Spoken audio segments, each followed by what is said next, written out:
अस्सलाम वालेकुम नाजरीन, वेलकम टू डिबेट एट 8। मैं हूं हुमैर अनवर। और नाजरीन, हमने देखा कि खान साहब का जो दौरा रूस था वो बहुत इंपॉर्टेंट और बड़ा क्रूशल करार दिया गया था। और जिन हालात में वज़ीर आज़म साहब ने ये दौरा किया रूस का, उसमें भी ये कहा जा रहा था कि बहुत मुश्किल सूरत हाल थी, बहुत मुश्किल घड़ी थी, बहुत क्रिटिकल सिचुएशन थी, क्योंकि यूक्रेन के साथ जो रूस की जंग थी वो शुरू हो चुकी थी तब तक।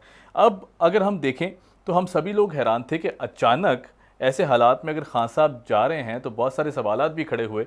और जब वहाँ गए और दौरा शॉर्ट करके फिर वापस आए तो भी बहुत से सवाल खड़े होते थे कि दुनिया किस तरह रिएक्ट करेगी सारी सिचुएशन में और कैसे देखेगी, क्योंकि ज़ाहिर है पीएम साहब इन हालात में रूस का दौरा किया है उन्होंने, तो कोई ख़ास वजह होगी जिसकी पर्दादारी है, कोई तो ऐसी रीज़न होगी कि वहाँ जो बातें हुई हैं या जो मुआहदे हुए हैं या कोई ऐसी बातचीत हुई है दोनों हम मनसब के दरमियान, कोई ऐसी बातचीत ज़रूर हुई होगी कि जिसको छुपाया जा रहा है, जिसकी पर्दादारी है। और कुछ ही दिन बाद हमने देखा कि आज एक ख़बर आती है कि जिसमें कहा जाता है, और बहुत खुशाइंद ख़बर है पाकिस्तान के लिए अगर देखा जाए तो बहुत क्रूशल और बड़ी इंपॉर्टेंट ख़बर है, जिसमें कहा गया कि पाकिस्तान ने रूस के साथ बड़े मुआहदे किए हैं, जिसका खान साहब पहले ही इशारा दे चुके थे कि बहुत बड़ी इशूज़ पर बात हुई है प्यूटन साहब से।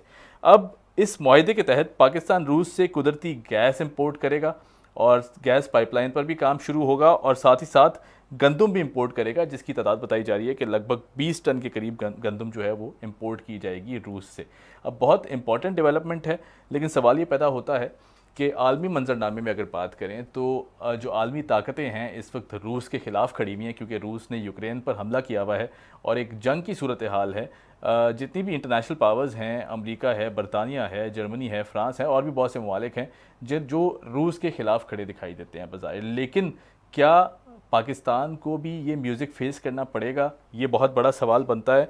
और अगर इस सारी सिचुएशन में, चूँकि अब दुनिया के सामने आ चुकी है कि पाकिस्तान ने एनर्जी के भी मुआहदे किए हैं, साथ साथ गंदम का भी मुआहदा किया है रूस के साथ, तो क्या जो सैंक्शंस हैं उसके दायराकार में भी कहीं ना कहीं पाकिस्तान तो हिट नहीं होगा, या फिर रूस का साथ देने में, जिस तरह हमने माजी में देखा कि पाकिस्तान अमेरिका का एलाई बनकर अफ़गानिस्तान में हमने बहुत बड़ी कॉस्ट अदा की है, अफ़गान जंग में बहुत बड़ी कॉस्ट अदा की है, हमारी जंग नहीं थी लेकिन फिर भी पाकिस्तान ने उसकी बहुत ज़्यादा कॉस्ट अदा की है। क्या रूस से हाथ मिलाना भी हमारे लिए फ़ायदेमंद साबित होगा या फिर नुकसानदेह साबित होगा? इस पर बात कर लेते हैं। हमें ज्वाइन किया है ब्रिगेडियर रिटायर्ड गजनफर साहब ने, सीनियर तजज़ियाकार हैं। सर कैसे हैं आप? वाह, आप खैरियत से, थैंक यू वेरी मच। अल्लाह के शुक्र सर, बिल्कुल ठीक ठाक। सर अब ये जो डील्स हुई हैं पाकिस्तान रशिया की, एक तो अनाउंसमेंट थोड़ा सा डिलेड किया गया है, थोड़ा इसमें डिले की गई, ताख़ीर की गई, क्या समझते हैं जो जंगी हालात हैं इस वजह से भी डिले किया गया है? उस वक्त अनाउंस नहीं किया गया जब पाकिस्तान से खासा पाकिस्तान वापस आए थे? जी, ये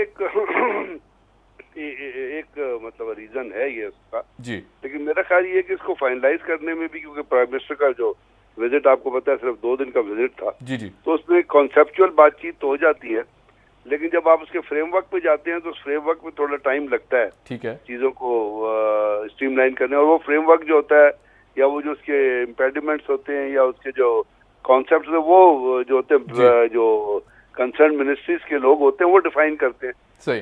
तो मेरा ख्याल ये उस वजह से, क्योंकि हैं इसमें पहले भी पाकिस्तान, आपको पता ही है कि वीट तो रशिया से पहले भी ले रहा था। जी, जी, और अभी उन्होंने कहा है कि जी अब हम 2 मिलियन टन वीट है वो लाएंगे, उसके साथ रशिया से गैस की बात हुई है। जी, तो वो उसमें जो चीजें हैं उसमें हम उधर से IMF से भी एक बेल आउट पैकेज जो है वो चल रहा था, उसके ऊपर से भी आपको पता है कि जी पाकिस्तान की उनके ऊर IMF पे डिपेंडेंस तो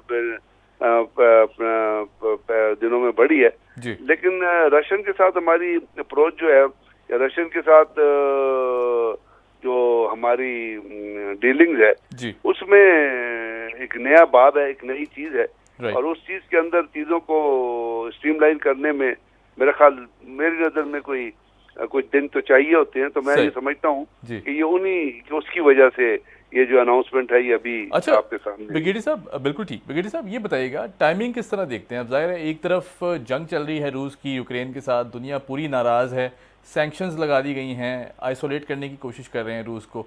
अब जाहिर है रूस भी एक सुपर पावर है, बड़ी पावर है, इतनी आसानी से वो भी नहीं बैठने वाला। अब इस सारी सिचुएशन में अगर पाकिस्तान ये मुआहदे ज़ाहिर अनाउंस भी कर चुके हैं, हम लोग बता भी चुके हैं दुनिया को, कहीं हमें भी तो कोई मुश्किलात नहीं फेस करनी पड़ेंगी इन द लॉन्ग रन, क्योंकि हमारे बाकी ममालिक के साथ भी ताल्लुकात अफेक्ट हो सकते हैं इससे?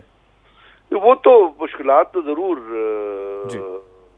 ना आएंगी। जो आपको पता है कि जब इमरान खान की और पुतिन की मीटिंग हुई है, उसके फौरन बाद एक 9.69 बिलियन का एक फाइन है जो नेशनल बैंक ऑफ पाकिस्तान को लगाया गया। जी बिल्कुल। और लगाया वो किसने? यूएस रेगुलेटरी अथॉरिटी ने लगाया।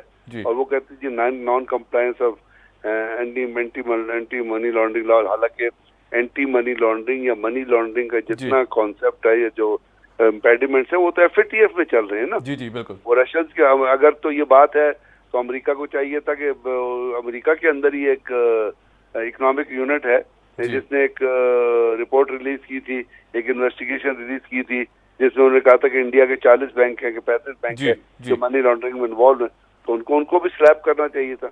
लेकिन अब ये जो नेशनल बैंक ऑफ पाकिस्तान से आप अंदाजा लगा लें कि यही वो प्रॉब्लम्स हैं, यही वो चीजें, क्योंकि रशिया का जो है ना वो टोटल वोट जो आईएमएफ के अंदर 2.59% है, ठीक है, जबकि यूएस का जो है वो 16.40% है, और यूके का जो है वो 4.03% है, तो जर्मनी का 5.3% है और चाइना का 6.08% है। तो अगर चाइना और रशिया का हम मिला लें तो 8.9% बनता है, जबकि बाकी ममालिक का आप लगाएं तो वो तो कोई 25% आ जाता है। तो वो चीजें तो वो हैं, लेकिन सोचने की बात यह है कि क्या यहाँ पे रहते हुए क्या हम यही कोशिश करेंगे कि एक ही ब्लॉक में रहें और इन सैंक्शन से फिर भी गुजरते रहें? अगर तो अमेरिका से हमारे ताल्लुकात बहुत अच्छे थे तो ये एफएटीएफ पे जो पाकिस्तान को ब्लैकमेल किया जा रहा है, तो एफएटीएफ पे पाकिस्तान को ब्लैकमेल ना किया जाता ना, फिर एफएटीएफ से आपको रिलीफ मिलता। तो अगर वही चीजें होनी है जो आपकी दोस्ती में भी वही होनी है, तो मेरा ख्याल को मजाका नहीं है कोई नए एवेन्यूज ट्राई करने का। और रशिया हमारा नेबर ही, आप समझें कि सेंट्रल एशियन रिपब्लिक क्रॉस करेंगे तो रशियंस आ जाते हैं, और पहले भी हम रशियन से ताल्लुकात ना होने की वजह से आप ये सोचिए कि कितना पहले भी सफर कर चुके हैं। जी डेफिनेटली। तो रिलेशनशिप बायलैटरल होती है, और एक रिलेशन हमारी अगर रशिया से रिलेशनशिप है, इसका ये मतलब नहीं कि अमेरिका से रिलेशनशिप इफेक्ट हो। सही। अच्छा sir, in the long run अगर बात करें, क्योंकि ज़ाहिर है अभी तो डील हुई है, मटीरियलाइज होगी, फिर किस तरह क्या क्या करना है, पाइपलाइन बेचनी है, तो बहुत लंबा प्रोसेस है। इन द लॉन्ग रन अगर बात की जाए तो पाक रशिया ताल्लुकात की नज़र से देखा जाए तो किस तरह देखते हैं इस एनर्जी क्राइसिस? क्या हल हो पाएगा पाकिस्तान का, जो कि एक तवील मुद्दत से है, पाकिस्तान बहुत मुश्किल में भी है इस सिचुएशन में? हल तो हो सकता है, लेकिन उसके लिए पहले तो अफगानिस्तान में सेटल होना है जी, फिर उसके साथ सेंट्रल एशियन रिपब्लिक तो तकरीबन सेटल्ड ही है जी, फिर अपना यूक्रेन की वॉर खत्म होनी है जी। अब यूक्रेन को एक बड़ा कंसर्न ये भी है ना कि जो पाइपलाइन जो है वो इस वक्त जो जर्मनी की तरफ जा रही है और जो अपना चल रही है, वो असल में तो यूक्रेन को बाईपास कर रही है। जी। तो यूक्रेन को जो लेवी मिलती थी परसेंटेज, वो यूक्रेन को नहीं मिल रही। राइट। तो अभी यूक्रेन, रशिया के पास बहुत गैस है, यूक्रेन के पास भी बहुत गैस है। तो अगर हम एलएनजी जो है वो ना यूक्रेन से ले रहे हैं ना रशिया से ले रहे हैं, हम तो आपको पता है एलएनजी जो है वो कतर से ले रहे हैं और बाकी ममालिक से ले रहे हैं। तो अगर हम एक ऑल्टरनेटिव मार्केट डेवलप करें, अगर आपकी पाइपलाइन नहीं भी बिकती है, हम एलएनजी के प्रोडक्ट्स के लिए रशिया चले जाएं, तो उसमें एक बड़ी अच्छी डील जो है वो रशिया के साथ हो सकती है। और उसके लिए हमें इंतजार करना पड़ेगा कि जब ये सैंक्शंस वगैरह जो है वो खत्म हो या ये वॉर खत्म हो। सैंक्शंस इतना इफेक्ट नहीं करती हैं कि आप अगर पेट्रोल डॉलर में नहीं करेंगे तो रशिया कहता है कि हम अपनी करेंसी में ट्रेड कर लेंगे। तो लेकिन जो ये वॉर है, वॉर सिचुएशन जो ये जरूर इफेक्ट करती है। तो आई होप अब कुछ इसमें उम्मीद नजर आई है कि जहाँ बातचीत के जरिए मामलों को तय करने की कोशिश की जा रही है, अगर वो हो जाता है, सेटल हो जाता है, तो इसमें बड़ी गेन तो बहुत ज्यादा है। और लेकिन उसका रशिया और यूक्रेन की वॉर का ये मतलब नहीं है कि हम अपने रशिया से ताल्लुकात डेवलप ना करें और बैठ के देखते रहें। और जो अमेरिका या यूरोप जो मेरी नज़र में एक लूजिंग वॉर लड़ रहे हैं, क्योंकि अमेरिका को तकलीफ ये है कि पहले तो वो जिस मुल्क में जाके जाता था हमला करता था, मार पीट के लोगों को ह्यूमन राइट्स वायलेशन करके तबाह बर्बाद करके आ जाता था। अब रशिया ने अगर उनको आंखें दिखाई है, रशिया खड़ा हुआ है, तो साफ जाहिर है आप समझ लें वो अमेरिकन एडमिनिस्ट्रेशन को और मतलब बाइडेन जैसे लोग या अपना बाकी लोग जो हैं जो एक हेजीमनी पे बिलीव करते हैं, उनको तो ये एटीट्यूड पसंद नहीं आया होगा ना।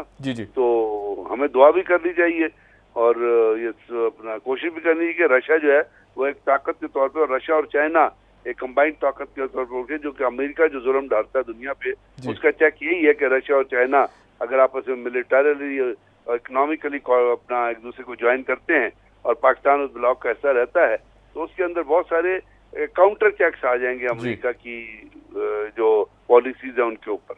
बिल्कुल ठीक। अच्छा ब्रिगेडियर साहब, एक आउट ऑफ कॉन्टेक्स्ट सवाल, क्योंकि ज़ाहिर अचानक मेरे जहन में आया, अब चाहे बात कर लें हम यूक्रेन की, पूरी दुनिया साथ खड़ी हुई है, कोई फुटबॉल मैच हो रहा है उसमें झंडे लगाए जा रहे हैं, एम्बेसीज में झंडे लगाए जा रहे हैं यूक्रेन के, पूरी तरह सपोर्ट कर रही है दुनिया यूक्रेन को, चाहे अगर फिजिकली सपोर्ट नहीं करी तो मोरली बिल्कुल साथ खड़ी हुई है। अब अगर बात कर लें, कश्मीर एक तरफ है, पैलेस्टाइन एक तरफ है, सीरिया एक तरफ है, इन ममालिक में जब इंसर्जेंसीज हुई, अफ़गानिस्तान आपके सामने है, तो कोई नहीं बोलता, कोई बात नहीं करता, ना यूएन में कोई बात की जाती है इस तरह, ना फिर इस पर डिबेट की जाती है, या फिर इस तरह की जो ये एक्शंस हैं ये भी दिखाई नहीं देते। तो ये ड्यूल स्टैंडर्ड्स नहीं है आपको दिखाई देते? ये तो ड्यूल स्टैंडर्ड तो छोटा लफ्ज आपने इस्तेमाल किया, तो रियाकारी है, दिस इज हिपोक्रेसी। राइट। और इसका बहुत लंबा जवाब, बहुत चीजें सुना सकती, मैं सिर्फ एक बड़ा मुख्तसर तो आपको इसका जवाब ये देना चाहूंगा कि बुनियादी तौर पे कश्मीर में या पैलेस्टाइन में मुसलमान आबाद हैं, बस ये याद रखिएगा। वहाँ पे इस्लाम इज ए रिलीजन, उनका नाम मुसलमान है।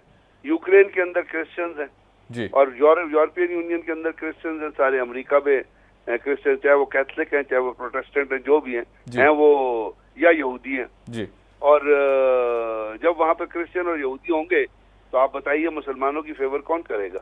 लेकिन ये नहीं है कि सारी दुनिया यूक्रेन के साथ खड़ी है, ये प्रोपेगेंडा है बहुत बड़ा कि सारी दुनिया यूक्रेन के साथ खड़ी है। ये भी खुद बनाया जा रहा है। ऐसे बहुत सारे इंटेलेक्चुअल को सुना है जो अमेरिका को गाली दे रहे हैं, और वो कह रहे हैं कि तुम्हें नजर नहीं आता जब कश्मीर में जुल्म हो रहा था, पैलेस्टाइन में जुल्म हो रहा था, उस वक्त आप चुप बैठ रहे थे, अभी यूक्रेन में देखिए वॉर किसी हिसाब से भी कोई भी शख्स वॉर की तारीफ नहीं कर सकता, जंग की तारीफ नहीं की जा सकती, जंग तबाही का बाइस होती है। लेकिन जंग के जो रीजंस होते हैं और जंग की जो वजूहात होती है उसके ऊपर आप कमेंट कर सकते हैं, उसको आप डिबेट कर सकते हैं।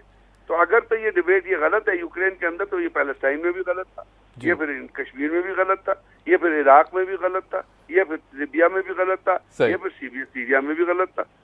जब अपनी इंडिया में इंग्लैंड में इतनी बड़ी इंक्वायरी हुई है, सर चिलकोट इंक्वायरी, और उन्होंने कंक्लूड किया है कि अमेरिका सद्दाम हुसैन के पास वही वेपन ऑफ मास डिस्ट्रक्शन नहीं थे, तो क्या बुश के ऊपर, जॉर्ज बुश के ऊपर वॉर क्राइम्स का मुकदमा नहीं चलना चाहिए? टोनी ब्लेयर के ऊपर वॉर क्राइम्स का मुकदमा नहीं चलना चाहिए, जहां आपने मुल्कों को तबाह कर दिया? लेकिन ये रियाकारी, धोखाधड़ी, फरेब, झूठ, ये कमीनगी और झूठ तो वेस्टर्न लीडर्स का खाता है ना, कि वो अपने मतलब उनको बस नहीं चलता कि वो अपनी माँ के बारे में भी दो बातें ना करें, जब तक वो नहीं करते उनको चैन नहीं आता। ये झूठ है, रियाकारी है, बदमाशी है, और इसी के जरिए रशिया खड़ा हुआ है। और मैं यूक्रेन की वॉर की तारीफ नहीं करता, लेकिन रशिया का जो स्टांस है, और वो स्टांस बिलीव करता है, रशिया का वो बुनियाद है, जब अमेरिका और रशिया का माहदा हुआ था, या वेस्ट का और रशिया का माहदा हुआ था, जब बर्लिन वॉर गिरी थी, तो इन्होंने वेस्टर्न कंट्रीज ने कहा था आप इस पे शोर न मचाएं, हम आपके नेटो, रशिया ने कहा था आप नेटो को नहीं एडवांस करेंगे, अब आप उनको धोखा दे रहे हैं, नेटो को कह रहे हैं जाके यूक्रेन में चली जाए, वहाँ आपने एक क्रिश्चियन और यहूदी किस्म का प्रेसिडेंट ला के मस्खरा बिठा दिया, ठीक है ना? वो उसको इजरायली लॉबी सपोर्ट करती है, इजराइल जो है वो रशिया को चैलेंज करना चाहता। ये तमाम चीजें हैं, ये बुनियादी इनकी जो बेस है ना, इट इज दैट हंटिंगटन की क्लैश ऑफ सिविलाइजेशन में बुनियादी तौर पर जो इसकी बेस बनती है वो मुसलमान और क्रिश्चियन का डिफरेंस बनता है। Right sir. सर मैं एक सवाल मेरे जहन में पॉपअप हुआ है अचानक। अब देखिए, पाकिस्तान अमेरिका के साथ था तो अफ़गानिस्तान में जंग थी, पाकिस्तान ने बहुत बड़ी कॉस्ट अदा की इसकी। अब अगर रशियन से हाथ मिला लेते हैं रशिया से, तो अगर वो दायराकार फैलाता भी है जंग का, तो क्या पाकिस्तान इसमें भी तो सफ़र नहीं करेगा इस सिचुएशन में? देखिए रशिया की जब जंग शुरू हुई है या ये जो सरमाई ओलंपिक शुरू हुई थी चाइना में, तब ये आर्टिकल आया है, आपकी नजर से गुजरा होगा। उसने कहा कि जी चाइना को ये इंटेलिजेंस रिपोर्ट थी कि जी रशिया जो है वो यूक्रेन पे हमला करेगा, ठीक है, but they indirectly they convey to Russia कि जी जो कुछ करना है तो ओलंपिक्स के बाद करना। सही। तो इसका मतलब रशिया ने, पुतिन ने अपना स्टांस तो पहले ले लिया था ना, पाकिस्तान के विजिट से पहले ले लिया था। तो ये जो चीजें जो वहां पे शुरू हुई हैं वो तो अभी तक तो देखिए ना, अगर वेस्ट ने कहा है कि हम अपना, कितने मुल्कों ने कहा कि हम अपने तैयारे नहीं भेजें, अमेरिका ने कहा हम अपने फौजी नहीं भेजेंगे। जी बिल्कुल। तो जब ये चीजें फिजिकल वो लोग नहीं कर रहे, तो हमारे ऊपर तो इसका इफेक्ट इकोनॉमिकली आ सकता है ना जी, कि इसलिए आ सकता है। Ukraine is the third largest supplier of wheat to Pakistan जी, तो ये इफेक्ट आ सकता है पाकिस्तान के ऊपर। इसलिए आपको अल्टरनेटिव मार्केट जो है वो सर्च करने पड़ेगी। एंड आई होप गवर्नमेंट के अंदर लोग ये सोच रहे हो कि अगर ये लॉन्ग लास्टिंग वॉर हुई तो आपको अल्टरनेटिव मार्केट कहाँ से मिलेगी। सही। तो ये इकोनॉमिक इफेक्ट जरूर आ सकते हैं, लेकिन मुझे नहीं लगता कि वो ऑपरेशनल इफेक्ट आपके ऊपर आएगा। सर लेकिन वो आपने जो बात की, नाकिदीन तो ये भी कहते हैं जी, क्रिटिक्स कहते हैं कि खान साहब को दौरा नहीं करना चाहिए था इस सारी सिचुएशन में, क्योंकि जाहिर है अगर जंग के हालात पैदा हो रहे थे और फिर उसी टाइम पे टाइमिंग मैच कर जाना, जब खान साहब वहाँ लैंड किया, वहाँ गए, तो फिर उसी दौरान ये जंग भी स्टार्ट हुई है। एक नाकदीन है, इनमें से बहुत सारे वो नाकदीन हैं जो जब 1947 में मरहूम ने अमेरिका का दौरा किया था, रूस नहीं गए थे, तो उससे तो उन्होंने ये सवाल रेज किया था कि रूस नजदीक है तो लियाकत अली खान को रूस जाना चाहिए था। सही, ठीक है, अमेरिका नहीं जाना चाहिए था जी। अब उनकी अपनी सोच है, उसको क्या कहा जाता है, लेकिन उसके जो मसलात है उनको स्टडी करना बहुत जरूरी है, उसकी बैकग्राउंड को देखना बहुत जरूरी है। राइट। और बैकग्राउंड उसका ये है कि जब इमरान खान साहब को इन्विटेशन आया था जी, उस वक्त यूक्रेन में जंग नहीं थी। सही। और दूसरी बात ये कि सफारती तौर पे अगर आपको इन्विटेशन आया है जी, और आप किसी मुल्क पे जा रहे हैं या आप रशिया जैसे मुल्क को इनकार करते हैं, तो आप देखें उसके कितने उसके बैड इफेक्ट्स आते हैं या जाने के बैड इफेक्ट्स आए। राइट। जाके हमने क्या किया, एक दिन वहाँ पे रहे, बल्कि इस्लामोफोबिया पे बातचीत हुई, ट्विटर ने भी स्टेटमेंट दी जी, और इमरान खान साहब वापस आ गए और वहीं उन्होंने स्टेटमेंट दे दी कि जी हम यूक्रेन के मसले का जो है पीसफुल हल चाहते हैं जी, और कोई ऐसे वॉर के ऊपर बात नहीं हुई, कोई उसके कॉन्सिक्वेंसेस पे बात नहीं हुई, बात हुई सिर्फ पाकिस्तान और रशिया के रिलेशनशिप के ऊपर। तो इसमें आप मुझे बताइए क्या बुराई है। राइट। अमेरिका से पूछा, अमेरिका में किसी ने उनके प्रेस में सवाल किया था कि पाकिस्तान के इमरान खान दौरा करा, वो कहते जी हमें पता है, हम देख रहे हैं, हम उसको ऑब्जर्व कर रहे हैं, बस ये उनका कमेंट था। ठीक है, उनका तो ये कमेंट था। हमारे यहाँ ये नाकदीन है, उन्होंने सर पे उठा लिया जी, because there is some dictated policy which goes on Pakistan through some of the anchor in Pakistan. बहुत शुक्रिया। ब्रिगेडियर साहब हमारे साथ मौजूद थे, ब्रिगेडियर रिटायर्ड गजनफर साहब, और उनका कहना था कि टाइमिंग देखी जाए तो बिल्कुल ठीक थी पाकिस्तानी दौरे की, पीएम साहब के दौरे की, और ये बहुत ज़रूरी इसलिए भी था क्योंकि माजी में भी हम रूस को एक दफ़ा नाराज़ कर चुके हैं, रूस ना जाकर। इस दफ़ा अगर हालात ऐसे हो जाते कि हम रूस ना जाते और इंटरनेशनल प्रेशर में और इंटरनेशनल दबाव में अगर पीएम साहब रूस ना जाते, तो शायद मेरे ख्याल से बहुत मुश्किल सूरत हाल पैदा हो जाती इस रीजन में, रूस के साथ पाकिस्तान के जो ताल्लुकात हैं उसमें। अब अगर बात की जाए इस सिनेरियो में कि क्या बनते देख रहे हैं, क्या सिनेरियो बनता देख रहे हैं, क्योंकि एक तरफ रूसी जंग है यूक्रेन के साथ, दूसरी तरफ पाकिस्तान के साथ बहुत ज़बरदस्त और बहुत खुशाइंद मुआहदे हैं जिसमें गैस की इंपोर्ट है, गंदम की इंपोर्ट है, और पाकिस्तान का एनर्जी क्राइसिस हम सबके सामने है कि पाकिस्तान एक तवील मुद्दत से एनर्जी क्राइसिस से गुजर रहा है। तो कुछ हालात बेहतर होंगे, लेकिन देखते हैं कि इंटरनेशनल कम्युनिटी क्या रिएक्शन देगी। अब इस पर मज़ीद भी बात कर लेते हैं। हमारे साथ मौजूद हैं इम्तियाज़ गुल साहब, सीनियर तज्ज़ियाकार हैं, सीनियर एनालिस्ट हैं। इम्तियाज़ गुल साहब, अगर ये मुआहदा रूसी दौरे पर हुआ तो इसे छुपाया क्यों गया, डिले क्यों किया गया, इसे अनाउंस करने में कोई ख़ास वजूहात समझ में आती हैं आपको? नहीं, मेरा ख्याल है छुपाया तो नहीं गया है, तफसीलात अलबत्ता शायद बाद में आई हैं, और ये कोई ऐसी बात भी नहीं थी। बहुत अरसे से पाकिस्तान रूस के दरमियान इस गैस पाइपलाइन के हवाले से गुफ्तगू चल रही थी, और शायद इसको लो प्रोफाइल इस जंग की वजह से रखा गया जो रूस और यूक्रेन के दरमियान तनाज़ा चल रहा है। रूस ने जो फौजकशी की है, तो गालिबन इस वजह से ये फैसला किया गया होगा कि फिलहाल इस पर ज़्यादा बात न करें, क्योंकि रूस से गैस की दरामद कोई नया मसला नहीं है। गुज़िश्ता 25 बरसों से जर्मनी, स्पेन और फ्रांस रूस से बराह रास्त गैस हासिल करते रहे हैं। नॉर्थ स्ट्रीम 1 नाम की एक पाइपलाइन पहले बिछाई गई थी जब गेरहार्ड श्रोडर खासतौर पे जर्मनी के चांसलर बने थे, तो उन्होंने मुआहदा किया था जिसके तहत नॉर्थ स्ट्रीम 1 गैस पाइपलाइन बनी थी, और उससे पहले से ही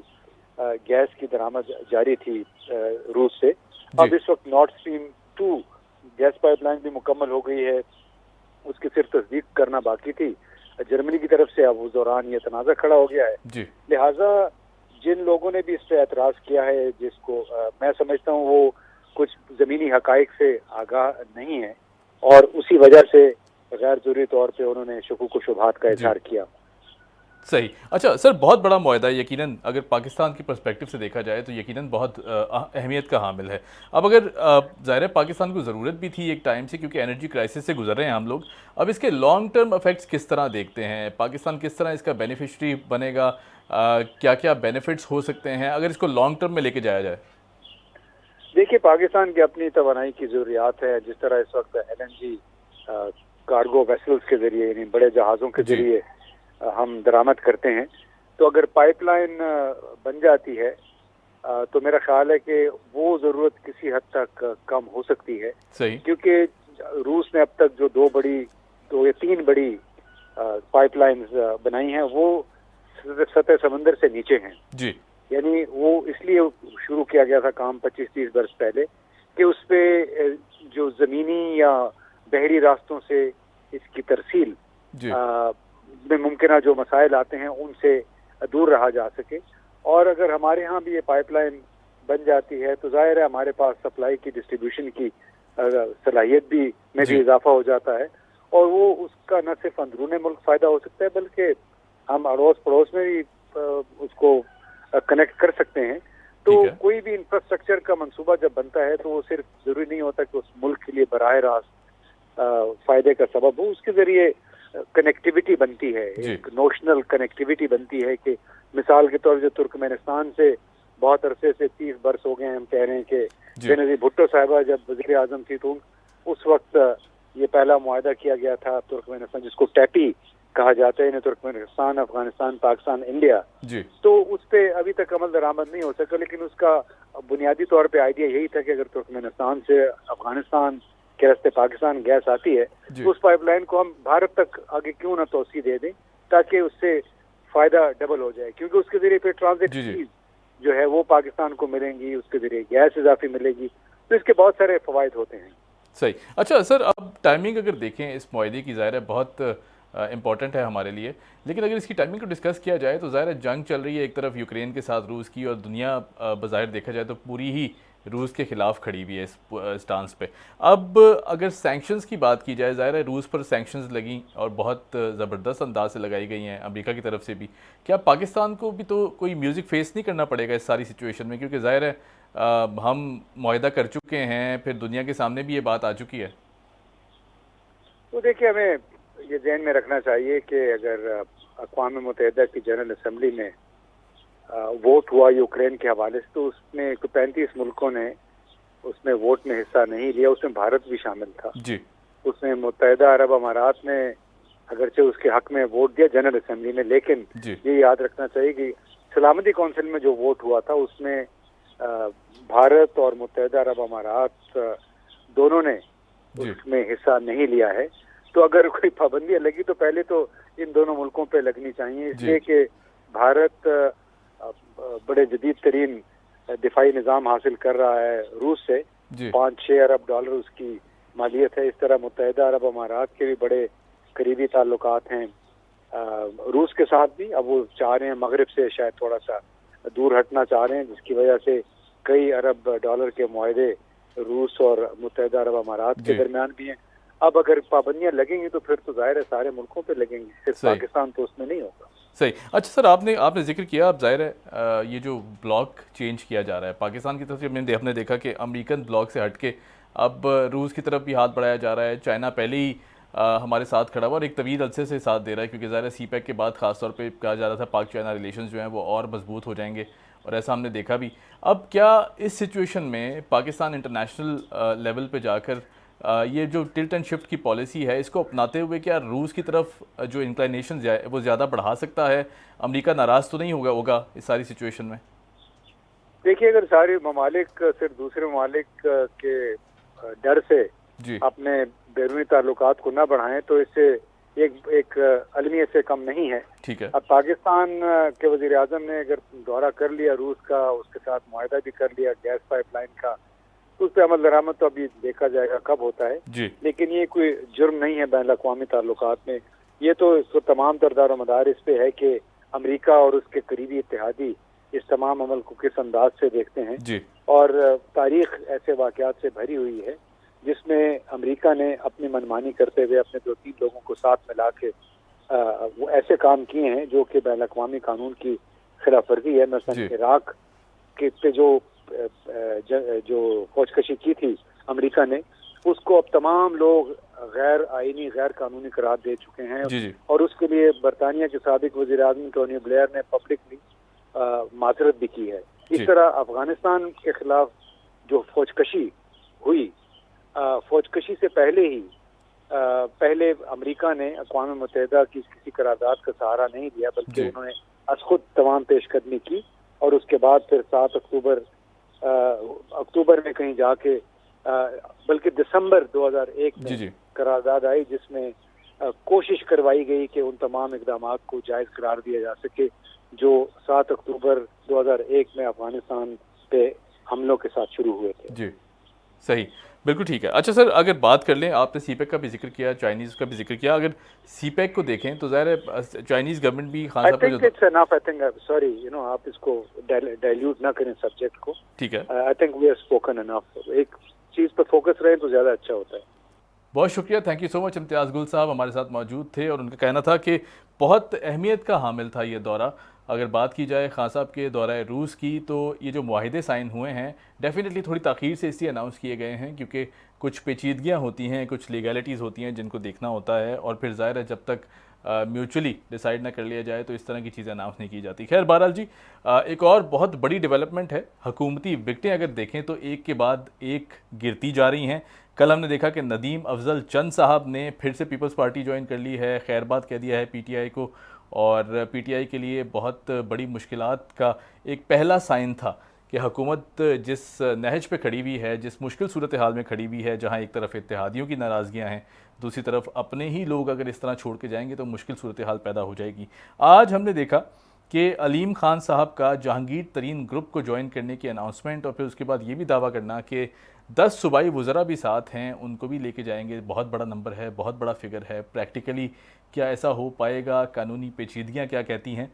ये भी एक बहुत बड़ा सवालिया निशान है अभी, लेकिन ज़ाहिर है अभी बहुत कबल अज़ वक्त है, जब तक कि सारी सिचुएशन डेवलप नहीं होती इस पर मज़ीद गुफ्तगू करना भी मुश्किल होगा। अब हम देखते हैं कि सिचुएशन ऐसी है और टाइम ऐसा है कि जब अदम एतमाद की तहरीक में शिद्दत इख्तियार हो चुकी है और जो अपोजिशन पार्टीज़ हैं, पीपल्स पार्टी सड़कों पर है, नून लीग भरपूर अंदाज से साथ खड़ी है। पीडीएम की बात करें तो मौलाना फजलुर रहमान साहब ने भी कह दिया है साफ साफ कि वो भी बहुत एक्टिव दिखाई दे रहे हैं, उनके जो बज़ाहिर अवामिल हैं वो भी बहुत एक्टिव हैं। अब सवाल ये खड़ा होता है कि क्या पीटीआई ने वाकई देर कर दी है अवामी रिलीफ देने में, और रिलीफ दी भी गई है, पेट्रोल भी सस्ता किया गया है, लेकिन क्या जिस टाइम देनी चाहिए थी क्या वो टाइम हाथ से निकल चुका है पीटीआई का? और फिर ये भी सवाल खड़ा होता है कि अगर इत्तेहादियों को मनाना ही था, उनसे बातचीत भी करनी थी, उनसे मिलना ही था, तो पहले उनकी डिमांड्स क्यों नहीं मानी गई? 3 साल का लगभग अरसा था, इत्तेहादी साथ थे, उसी की वजह से हुकूमत खड़ी हुई थी, तो फिर इन इत्तेहादियों को नाराज़ क्यों किया गया और इनकी जो डिमांड्स थी वो इतनी देर से क्यों सुनी गई? क्या पीटीआई के पास वक्त है या फिर वक्त निकल चुका है? इस सारी सिचुएशन पर बात करेंगे। हमें ज्वाइन किया है मुबशिर जैदी साहब ने, सीनियर सहाफ़ी हैं, सीनियर तज्ज़ियाकार हैं। मुबशिर भाई कैसे हैं? बिल्कुल ज़बरदस्त, आप बताइए। ठीक ठाक। अच्छा मुबशिर भाई, अब सिचुएशन बनती क्या देख रहे हैं? हम देख रहे हैं अदम एतमाद की बातें भी हो रही हैं, एक के बाद एक विकेट भी गिर रही है हुकूमत की। एक तरफ जहांगीर तरीन ग्रुप एक्टिव है, दूसरी तरफ हम देखते हैं अलीम खान ग्रुप एक्टिव है, वो कहते हैं जी 10 वज़रा साथ लेकर जाएंगे सूबाई। अब ये होता क्या देख रहे हैं? सिचुएशन तो पूरी बनती जा रही है हुकूमत के खिलाफ। देखिए बिल्कुल एक वेव तो हम देख रहे हैं, लेकिन अभी तक स्टेटस को है, यानी कोई कंक्रीट एफर्ट नहीं हो रही अपोजिशन की जानिब से। वो जब तक तहरीक एतमाद पेश नहीं कर देंगे तब तक हम ये नहीं कह सकते कि अपोजिशन जो है वाकई सीरियस है इस सारे मामले के ऊपर या नहीं। जो वजीर आजम हैं, जाहिर है उनको भी ये पता है, प्रेशर महसूस कर रहे हैं, उनकी तकरीरों में जो एग्रेसिवनेस आई है वो भी आप नोट कर रहे हैं, तो वो अपनी जगह मौजूद है। लेकिन अभी तक कोई ऐसी सीरियस एफर्ट के जिससे वजीर आजम चले जाएं या ये हुकूमत गिर जाए मुझे नजर नहीं आ रही। अपोजिशन के अंदर भी मुझे वो इत्तेहाद नजर नहीं आ रहा 2 बड़ी जमातों पीपल्स पार्टी और नून लीग के दरमियान जो होना चाहिए। अच्छा, तो ये देखिए कि मौलाना फजलुर रहमान पहले कहते हैं 48 घंटे, फिर 72 घंटे के बाद कहते हैं फिर 48 घंटे। अभी तक ये तय नहीं है कि स्पीकर के खिलाफ जाएंगे या वजीर आजम के खिलाफ जाएंगे। तो ये इससे यही लगता है कि अपोजिशन के अंदर भी शायद वो क्लैरिटी नहीं है कि किस तरीके से इस मामले को लेकर के चलना है, जिसका फायदा बाहर सूरत वजीर आजम और हुकूमत को ही होगा। राइट। अच्छा मुबशिर भाई, एक तरफ अगर बात करें अपोजिशन की, तो अपोजिशन कहती है कि बहुत बड़ी तादाद में नंबर जो हम तोड़ चुके हैं, वक्त आने पर बताएंगे। दूसरी तरफ अगर हम बात करें हुकूमती ओहदेदारान की और खान साहब की, तो वो बज़ाहिर कॉन्फिडेंट दिखाई देते हैं, जैसा आपने अभी कहा कि कोई ख़ास वो प्रेशर तो है, लेकिन उस तरह की परेशानी साफ ज़ाहिर नहीं है उनके बयान से। बयान भी दिए जा रहे हैं। क्या समझते हैं हो क्या रहा है, क्योंकि बहुत ही कॉम्प्लेक्स किस्म की सिचुएशन बनती जा रही है अब। देखिए, अब तो ओनर्स अपोजिशन के ऊपर है ना कि उन्होंने बंदे पूरे करने हैं, लिहाजा वो दावा कर रहे हैं, उस दावे को हकीकत का अमली जामा भी उन्होंने ही पहनाना है जी। तो मेरे ख्याल में owners is on the opposition.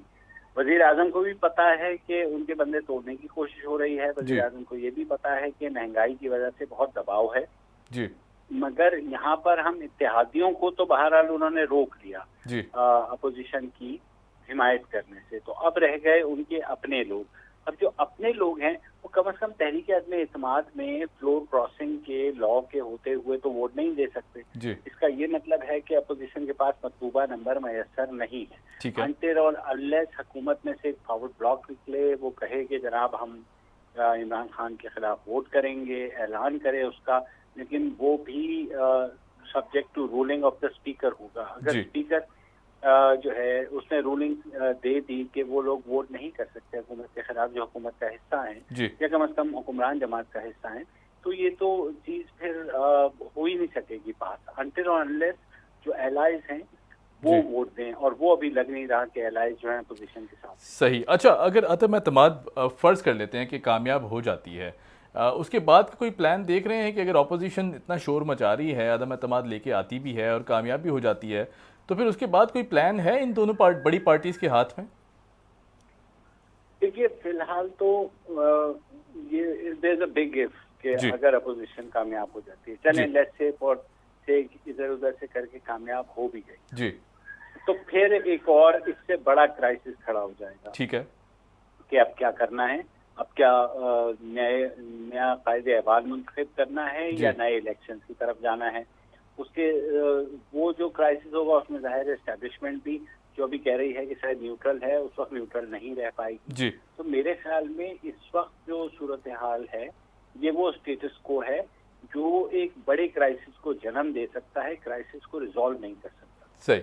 अच्छा मुबशिर भाई, काफ लीग को कहा जा रहा है कि गेम चेंजर साबित हो सकते हैं। अब बज़ाहिर तो खान साहब से मुलाकात भी बहुत अच्छी रही है, लेकिन हम दूसरी तरफ ये भी नहीं भूल सकते कि अपोजिशन लीडर से भी बहुत ज़बरदस्त मुलाकात हुई है उनकी।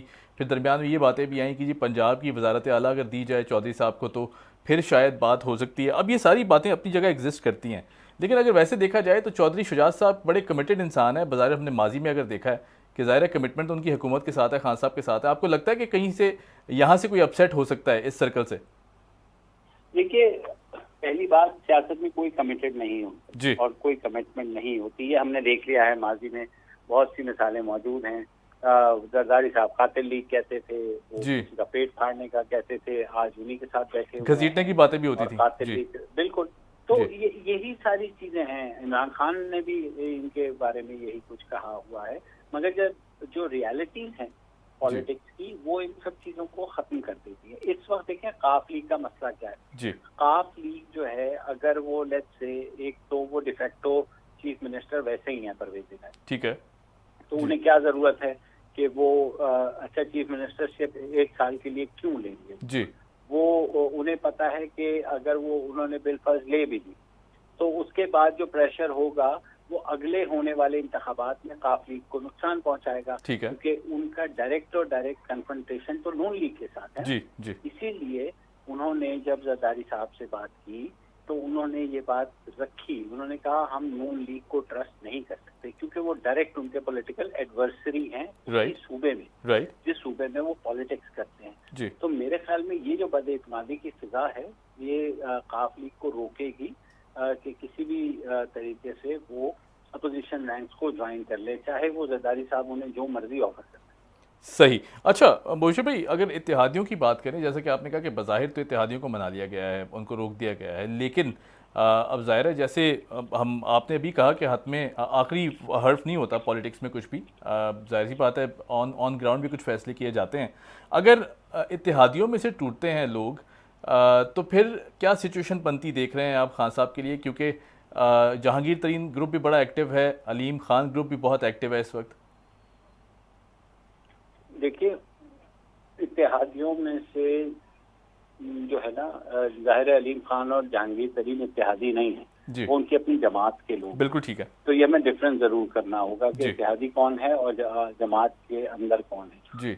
इत्तेहादियों को तो बज़ाहिर ये लगता है कि उनका कोई इंटरेस्ट नहीं है, क्योंकि दोनों इत्तेहादी ये समझते हैं कि अगर जो भी नया सेटअप आएगा उसमें उन दोनों को नुकसान होगा। अपोजिशन का सेटअप आएगा तो वो क्योंकि इमरान खान के साथ रहे हैं तो उनको हमेशा उसी तनाजुर में देखा जाएगा। अब लास्ट मिनट पर अगर वो पटरी बदल भी लेते हैं तो मेरा नहीं ख्याल कि उससे कोई उन्हें सियासी फायदा होगा। ठीक है। और अभी तक ये तय नहीं है कि इमरान खान का जाना ठहरा है या नहीं। जी। तो उन्हें ये भी एक उम्मीद है कि इमरान खान सरवाइव कर गए तो वो ज्यादा उनके लिए ऑप्शन बेहतर रहेगी बहैसियत इत्तेहादी कि अगर इमरान सरवाइव कर गए तो वो उनके एहसानमंद रहेंगे और उनके काम होते रहेंगे। Simple as that. अपोजिशन के पास काफी और एमकेएम को देने के लिए कुछ भी नहीं है। जी, सही। अच्छा, नून लीग और पीपल्स पार्टी की अगर बात करें तो आपसी ताल्लुकात किस तरह देखें, क्योंकि ज़ाहिर है इनमें बहुत बड़ा डिफरेंस पंजाब की सीएमशिप भी है, ज़ाहिर है बहुत क्रूशल सीट है, और पीपल्स पार्टी एक तरफ कहती है जी वो काफ लीग को दी जाए, फिर उसके बाद कहते हैं जी नवाज शरीफ साहब नहीं चाहते कि इस तरह का कोई स्टेप लिया जाए। तो बहुत से सारे डिफरेंसेस के बाद आपको लगता है कि ये लोग कोई मिल के स्ट्रेटेजाइज कर सकते हैं चीज़ों को? कौन लोग? नून लीग एंड पीपल्स पार्टी नहीं कर सकते, क्योंकि पीपल्स पार्टी का फोकस सिंध है, नून लीग का फोकस पंजाब है, तो दोनों बहुत डिफरेंट है। दूसरी, एक दूसरे के सूबे के अंदर दोनों का पॉलिटिकल क्लाउड जो है वो बहुत कम है। तो लिहाजा ये सोच लेना कि नून लीग पीपल्स पार्टी के लिए पंजाब में किसी सेटअप को कबूल कर लेगी, वाइस वर्सा कि पीपल्स पार्टी नून लीग के लिए सिंध में किसी जो है सेटअप को कबूल कर लेगी, बेवकूफ किस्म की सोच हो सकती है।